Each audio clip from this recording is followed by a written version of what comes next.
आज की जो कहानी मैं आप लोग को सुनाने और बताने जा रहा हूँ, एक ऐसे क्लर्क की कहानी है जो एक कत्ल करता है अपने ही दोस्त का।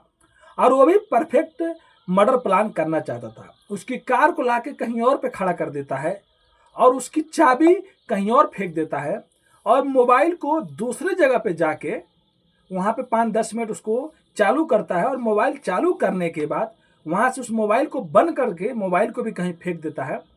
और जो लाश को ये लिया रहता है कत्ल करने के बाद उसको एक घर में ला के दफना देता है और ऊपर से उसे मजदूर बुला के सीमेंटेड करवा देता है।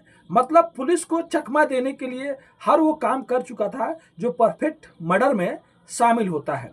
पुलिस भी ऐसा ही करती है। पुलिस को कुछ भी सबूत नहीं मिल रहा होता है, लेकिन उसकी एक गलती, एक छोटी सी गलती की वजह से वो परफेक्ट मर्डर पे पानी फिर जाता है और वो क्लर्क जो आरोपी होता है वो पकड़ा जाता है। और पकड़े जाने के बाद जो कहानी सुनाता है वो हर कोई सुनने के बाद सिहर जाता है कि कोई कुछ पैसों के लिए, चंद पैसों के लिए ऐसा कैसे कर सकता है, वो भी आज के ज़माने में जो पढ़ा लिखा खुद हो। लेकिन ऐसा सच में होता है। तो चलिए पूरी घटना को इस कहानी के माध्यम से बताने की कोशिश करेंगे और सोचने और समझने की कोशिश करेंगे।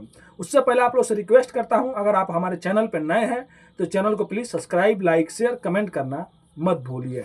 तो नमस्ते, आदाब, सत श्री अकाल। आज की जो सच्ची घटना मैं आप लोग को बताने और सुनाने जा रहा हूँ, ये घटना दिल्ली से शुरू होती है। एक सरकारी अफसर होते हैं जिनका नाम महेश कुमार होता है, जिनकी उम्र 42 साल होता है।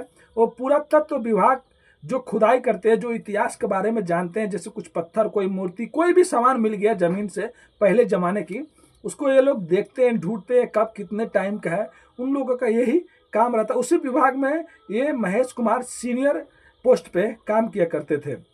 बात 28 अगस्त 2023 की रहता है, जब महेश कुमार शाम होने के बाद अपने घर नहीं आते हैं। घर वालों को टेंशन हो जाता है। घर वाले कुछ कलीग से पूछते हैं जो उस कंपनी में काम किया करते थे, उसके बाद कुछ और रिश्तेदारों से पूछते हैं, लेकिन महेश कुमार का कुछ भी पता नहीं चलता है। उसके बाद घर वाले जाते हैं नज़दीकी पुलिस स्टेशन में। जाने के बाद एक FIR दर्ज करा देते हैं कि उनके घर का एक आदमी है जिसका नाम महेश कुमार है और वो घर लौटा नहीं और इस दफ्तर में काम किया करता था। ये बात 28 अगस्त की रहती है।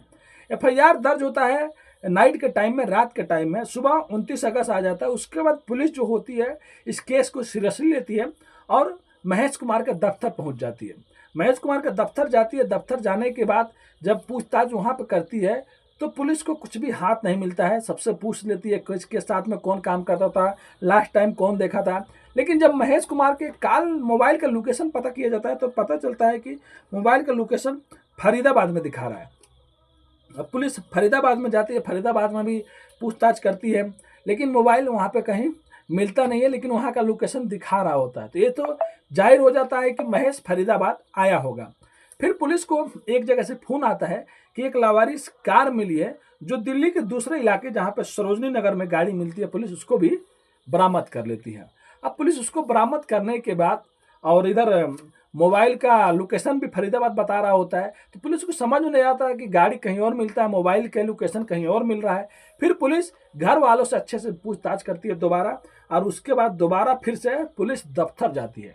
और दफ्तर जाने के बाद सब लोगों से पूछताछ करती है तो कुछ लोग बताते हैं कि वहीं पे एक आदमी रहता है जिसका नाम अनीस रहता है, जो क्लर्क का काम किया करता था। इसमें और महेश में अच्छी खासी दोस्ती थी, ये लोग अच्छे बात करते थे, हर जगह का भी घुमा करते थे। अब पुलिस जाती है और अनीस से पहले भी पूछताछ की रहती है, लेकिन इस बार जाने के बाद अनीस से बैठाती है और उससे पूछताछ करती है। ये बताओ लास्ट टाइम तुम्हारा बात कब हुआ था, तुम कब महेश को देखे थे।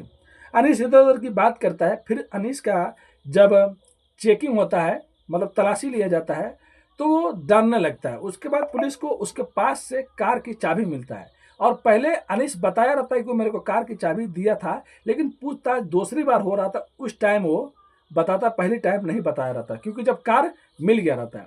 अब उसके बाद पुलिस अनीस को उठाने के बाद अनीस सब अच्छे से पूछताछ करने लगती है। देखो सब चीज तुम्हारा किया कराया है और देखो अगर तुम सच्चाई नहीं बताए तो बहुत बुरा होगा और हम लोग अपने तरीके से तुमसे पूछताछ करेंगे।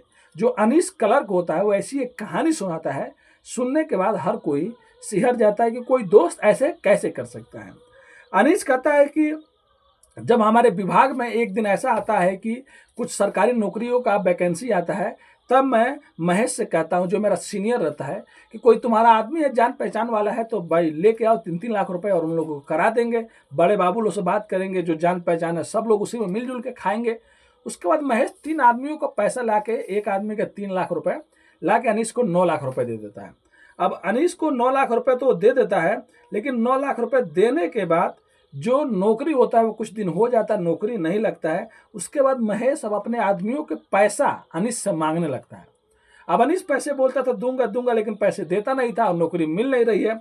उसके बाद जो महेश है वो अनीश से कभी कभी थोड़ा बहुत गुस्सा में भी बात करता, तुम पैसा दे दो।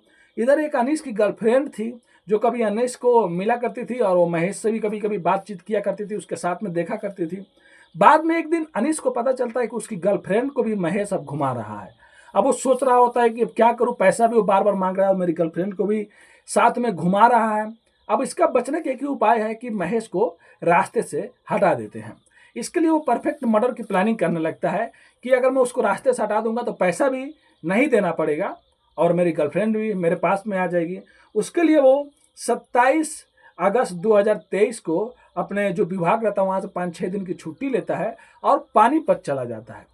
पानीपत चला जाता है हरियाणा में, और वहाँ जाने के बाद उसका घर वहीं पर रहता है।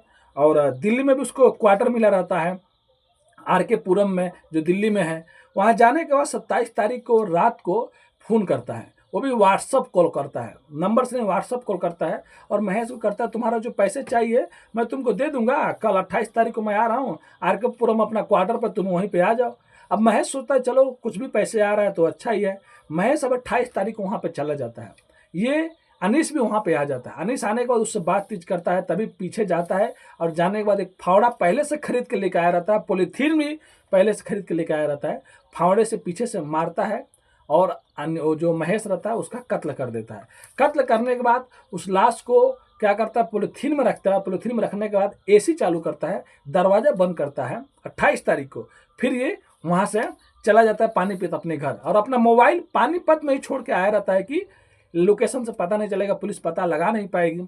28 तारीख को घर चला जाता है, लेकिन 28 तारीख को रात को जब पुलिस कंप्लेन हो जाता है तो डरने लगता है। अब सोचता है कि मैं करूं तो क्या करूं, और कहीं पुलिस खोजबीन करने लगे तो पता चल जाएगा। उसके बाद वो फिर 29 तारीख को अपना मोबाइल वहीं पे छोड़ता है और दिल्ली आता है। दिल्ली आने के बाद अपने दफ्तर जाता है, और उसका एक दोस्त होता है जो इसके जहाँ पे क्वार्टर रहता है कुछ दूर पे उसका भी क्वार्टर रहता है, और कभी कभी वहाँ पे लोग पार्टी किया करते थे और उस घर में वो नहीं रहते थे। उसके बाद जाता है, कहता है तुम्हारी चाबी चाहिए, और पहले भी ये लोग उसमें कई बार पार्टी किए रहते हैं। अब उस घर का चाबी लेके आता है, तो पहले से ही उस घर का पहले नीचे का कुछ मरम्मत कराना रहता है, जो आंगन ओगन जो मेन चीज़ नीचे का रहता है, वो चाबी लेके आता है। लेके आने के बाद शाम के टाइम में गाड़ी में अपने वो महेश की लाश को डालता है, और डालने के बाद उस घर के पास जाता है जहाँ पे कोई रहता नहीं था और भाई दोस्त भी नहीं रहता था, कभी कभी पार्टी के लिए आया करते थे वो लोग।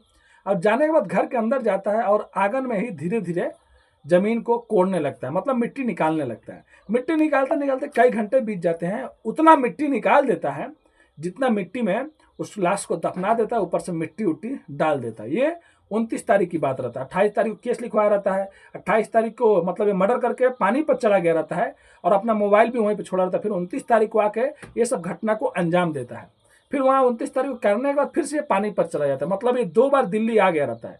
27 तारीख को घर जाता था, 28 तारीख को आकर मर्डर किया, फिर चला गया पानीपत, फिर 29 को आया और ये सब काम को अंजाम दिया, फिर वो वापस चला गया। उसके बाद 30 तारीख आ गया, इधर घर वाले भी उसको भी फ़ोन किए थे, क्या महेश के बारे में जानते हो। फिर वो सोच रहा होता है अगर मैं कहीं पकड़ा जाऊंगा तो बहुत ज़्यादा प्रॉब्लम होगा, इसके लिए वो पहले से ही प्लान करके आया रहता है। फिर 30 तारीख को आता है, 30 तारीख को आने के बाद जाता है और मजदूर लोग को लेके आता है और कहता है कि इस घर को प्लास्टर कर दो। और जो उसका दोस्त रहता है कभी उससे बोला रहता है कि यार प्लास्टर का काम कराना है, कोई मिले तो करवा देना या मैं पैसे दे दूंगा।